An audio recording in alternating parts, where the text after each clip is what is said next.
Hello, darlings. You've all heard of Marilyn Monroe. Some of you know Bridget Bardot. Well, now it's time for the Cognac show. I said cognac, ooh, ooh. I said cognac, ooh, ooh, ooh. I'm your bubbly blonde, fabulously.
Welcome back, darlings. I'm Cognac Wellerlane, and we are here at the White Room Gallery in Bridgehampton, New York.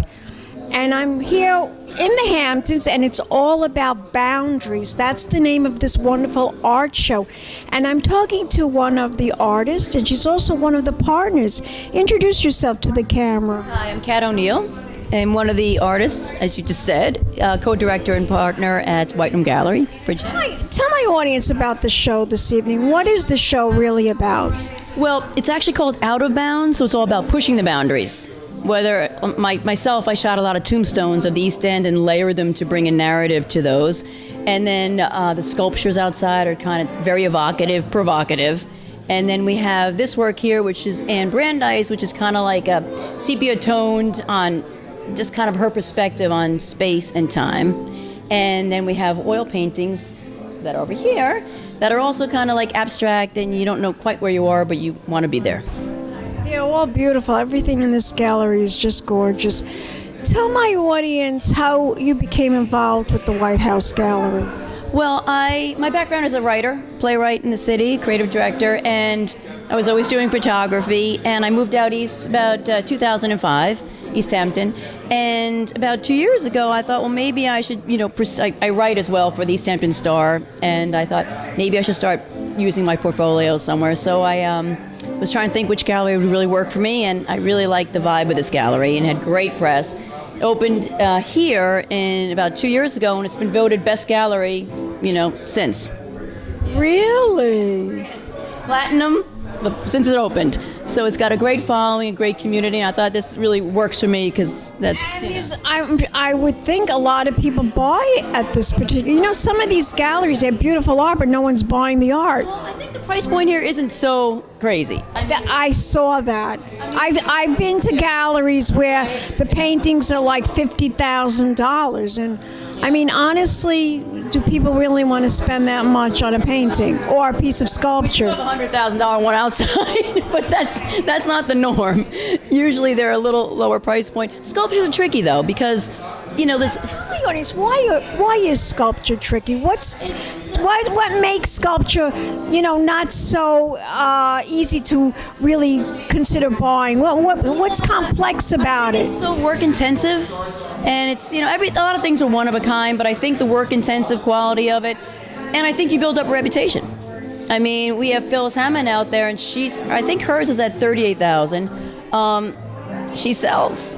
And Norman Mooney, he's here for this show, and he's got a great resume. So I think it's almost like you build your own value, And I think with one of a kind like that, with work intensive stuff, it's different because for photography you could have a limited edition, but it's still you can reproduce it, and you can't with sculpture. Is sculpture really more difficult than photography and artistry? Painting? I don't think it's any more difficult. I think the size is almost like dictates the price in some respect too, because there's never any small sculptures. It's like something you're gonna stick out either on your lawn or something, and I think that's a big part of it.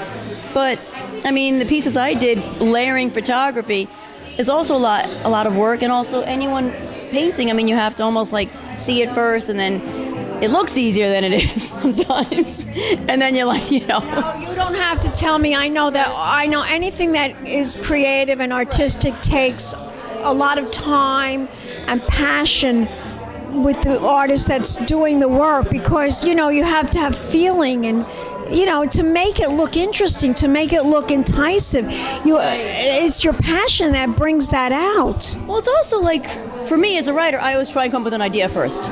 Like, I'm not saying, I'm going to do horizons, I'm going to do waves, I'm going to do this. I have to really say, like, what's my series? I have to, like, step back and think of it first.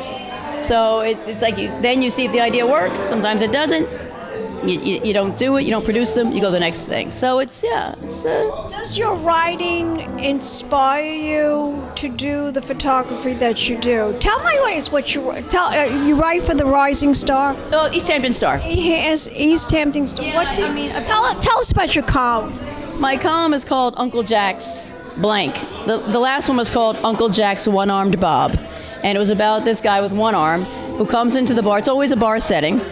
And there's always trivia brought in, like history or something, and to make it have more legs and people to learn something. But it's dark humor.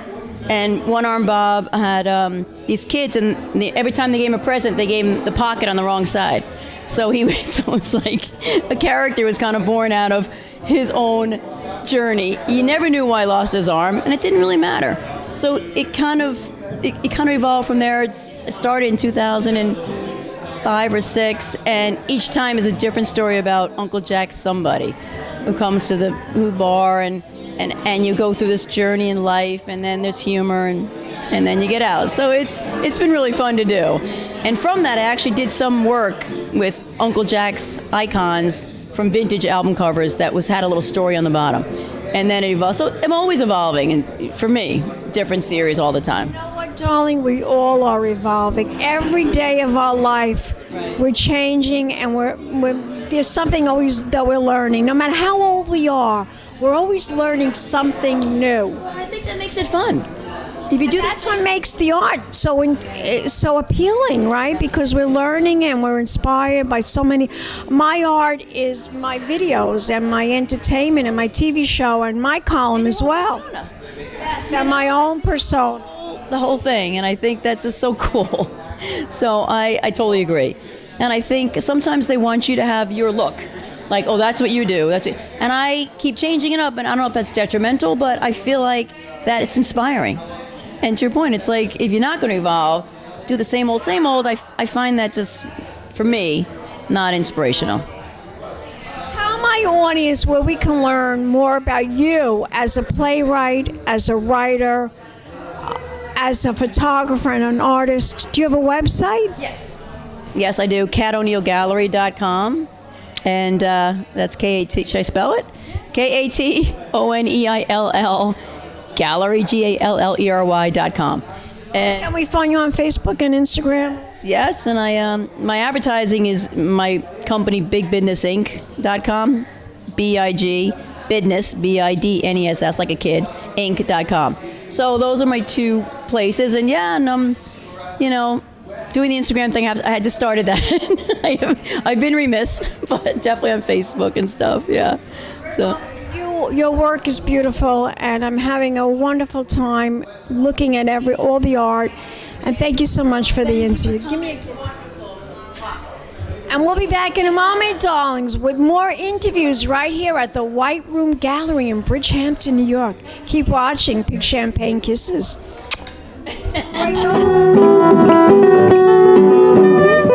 Welcome back, darlings. I'm Cognac Wellerlane. We're here at the White Room Gallery in Bridgehampton, New York for a very special show. It's all about boundaries. And I'm here with this wonderful, delightful artist. She's going to introduce herself. She has many pieces of art here being displayed. Introduce yourself, darling. Hello, I'm Joan Giordano, and I've been pushing boundaries of materials for many, many years. I love the feel of various materials, and so my work is sculptural. It could be called sculpture, but it's very painterly, and so it could be called painting. I'm working with handmade paper, paint, wax, and caustic wax, steel, aluminum, and one of my pieces here is called Money Tree. Money Tree, I love it. Yes, it's called Money Tree. It was in a show in Manhattan last year called Presences, and it's a very abstracted shape of a female dress, garment hanging from the wall, away from the wall, about 6 or 8 inches, and I call these works presences, but this particular one is called Money Tree because it has a real plant in it from the ground that is a money plant, and my grandmother many years ago. The money plant, the money tree is a beautiful plant. It really is. Gorgeous plant, and it's incorporated into the piece of artwork. It's part of the artwork. And that's inspired you to create this. Yes, it did. Yes, it did. And an alias, an additional name for this could be Spirit of the Garden, because I love gardens, and the money tree was always my favorite plant because it was in my grandmother's garden. And so this all came together in this particular piece. Very, very proud of this piece of art that we're looking at that's here in the gallery today. How long did it take you to do this piece of art? It took me, I would say, almost a year. Wow. Of choosing the right kind of pulp. I've worked with paper in Japan, in South Korea, in many Asian places, and that's where I developed my techniques. And so this particular piece is made from the abaca. I use natural plants to make paper, and so it gets beaten, and it's a very watery process, and it's cast through bamboo, and some of the bamboo remains on the back of the piece, and then it's encased in encaustic wax, which is a beeswax with encaustic. Sounds wonderful. So organic. It is. It sounds very, very natural and very organic. Now, how many pieces are you showing here at the gallery? So you have a few. I have a few pieces, yes. And the second piece is a piece called Magical Thinking, and it's rolled newspapers with a lot of magical thinking in mostly the New York Times. In if you read it, you'll get the concept. It's a readable and also viewable. Now, why do you love this gallery so much? I think this is just a wonderful, warm, intimate gallery, and there's Cheryl is delightful, and Cheryl is just exactly like the gallery. She's a warm, outgoing, lovely, lovely person. I like working with Cheryl very, very much. she's also a very hard worker too. Oh yes, I could see that. Yeah, and her mother was a sculptor, and that's why many of these pieces here are sculptural. Yeah, she's just one of my favorite people. Me too. Tell my audience, if we want to learn more about you as a fabulous artist, where can we go? Do you have a website? Do you have a Facebook page? Website, it's joangiordano.com. I show in Manhattan with a gallery called June Gallery. I've been showing and exhibiting for 25, 30 years. I have a degree, MFA from Pratt Institute. They also have at Pratt many of my works in their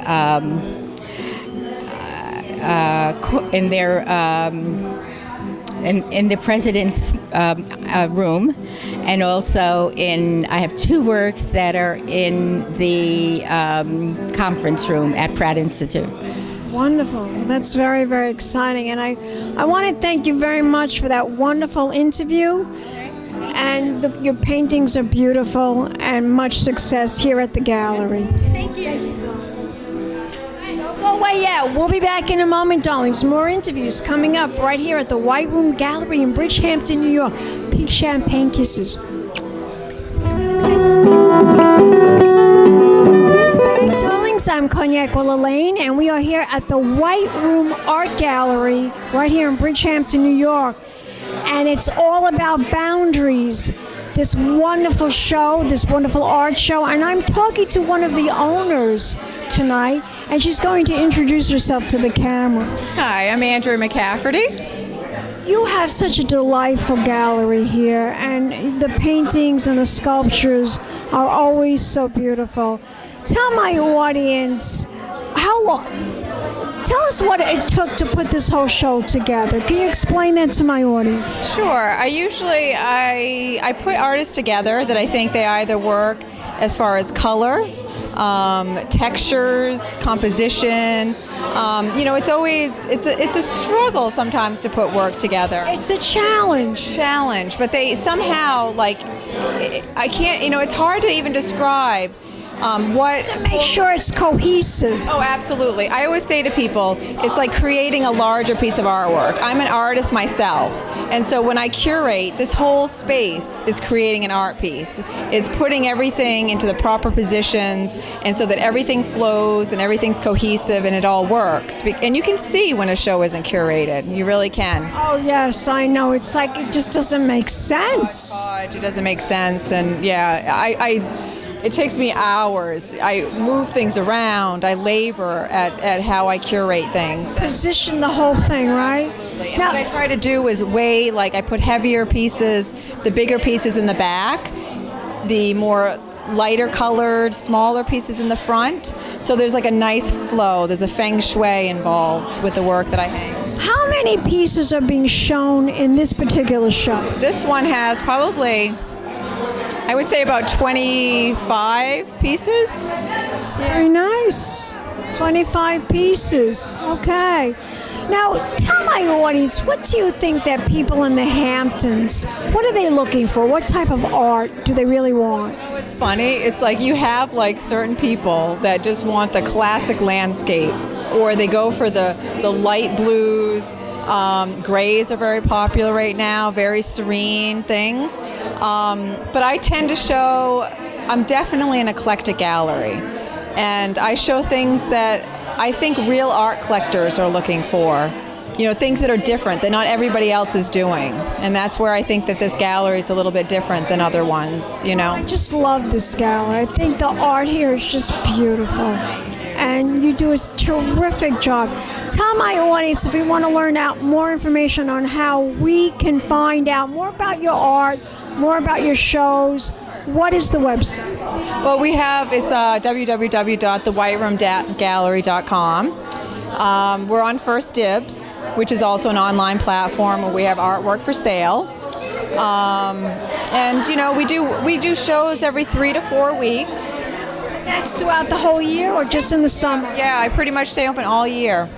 That's wonderful. Because a lot of people do like the Hamptons in the wintertime. It's their country house. And I have to tell you, sometimes our shows in the winter can be busier than summer shows. Really? Just because people don't have things going on. You know, this time of year, people have barbecues. They have, you know, they're Charity galas. And in the winter, sometimes there's not as much going on. So our openings in the winter can be packed. And we do like everything from, you know, love and passion exhibitions to politically incorrect shows to graffiti. I mean, again, we're very eclectic. Wonderful. Tell my audience one more time the website. It's www.thewhiteroomgallery.com. We're in Bridgehampton, New York. Gorgeous. Give me a kiss. So wait, yeah, we'll be back in a moment, darling. Some more interviews right here in the Hamptons. Pink champagne kisses. Welcome back, darlings. I'm Cognac Wellerlane, and I am here with this very fabulous artist. We're here at the White Room Gallery in Bridgehampton, and it's all about boundaries. Introduce yourself to the camera. I'm Norman Mooney. Mr. Mooney, and tell me with this beautiful little girl. My daughter Eve.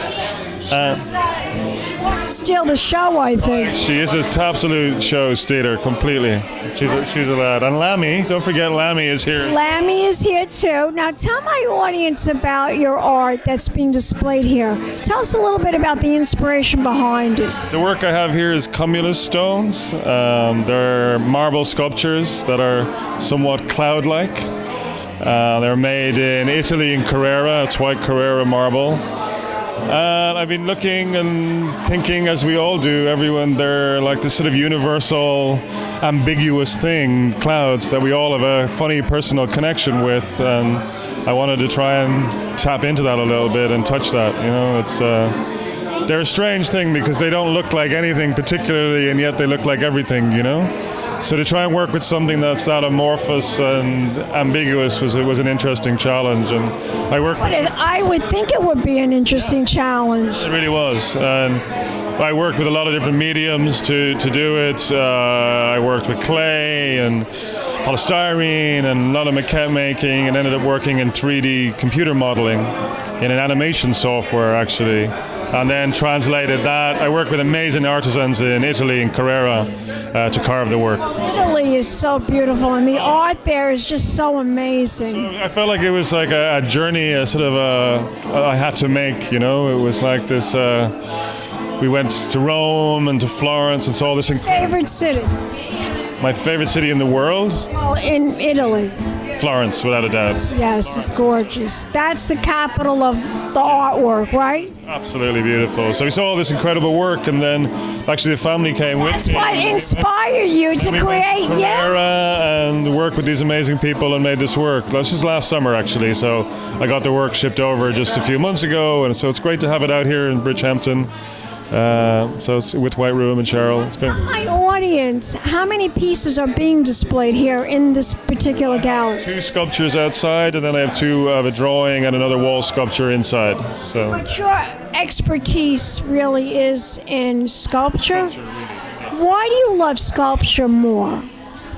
I guess I'm very material based, very hands-on, very physical. I kind of work things out in a physical way. That creative process of molding it and forming the shape. Drawing, I tend to work very it's mark making. It's kind of has a resistance and a core materiality to it as well, for sure. How long have you been working with Cheryl?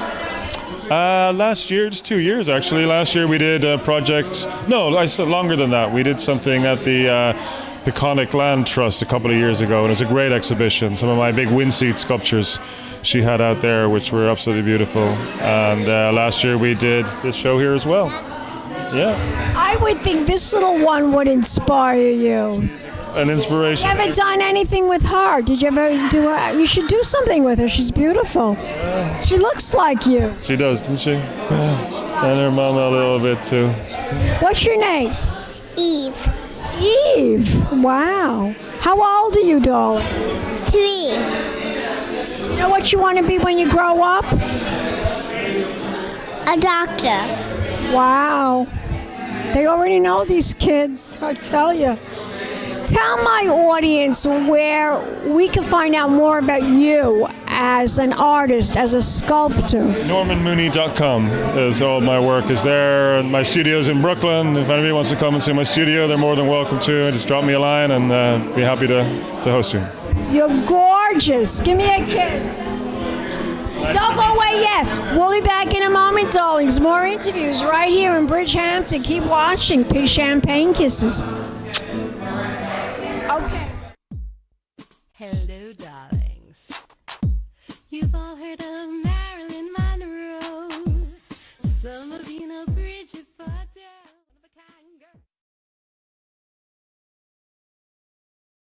It's been a Crybaby Productions, darlings.